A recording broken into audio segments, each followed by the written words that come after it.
c'est historique. Bonjour Fabrice Delmeda. Bonjour à tous. Donald Trump a décidé de lancer une grande politique d'expulsion des immigrés illégaux des États-Unis. Cette politique d'expulsion est-elle vraiment sans précédent dans l'histoire du pays ? Eh bien, pas tout à fait. Vous voyez Dwight Eisenhower, l'ancien chef d'état-major des armées, le vainqueur de la Seconde Guerre mondiale, c'est lui qui a lancé la plus grande opération d'expulsion de latinos de l'histoire américaine quand il est devenu président des États-Unis. Selon lui, l'immigration illégale expliquait le chômage des anciens combattants. Comme Trump, il dénonçait une invasion, une subversion.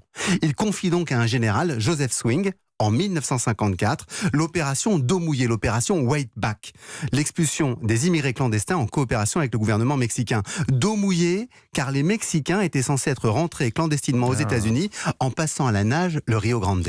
Et combien de personnes ont été touchées ? Entre 1 et 2 millions d'immigrés ont été renvoyés au Mexique et en Amérique centrale, soit le quart des immigrés du pays à cette époque. Les journaliers qui travaillaient dans les champs du Texas et de Californie ont été déportés à pied, avec parfois des internements dans des conditions terribles, en plein soleil.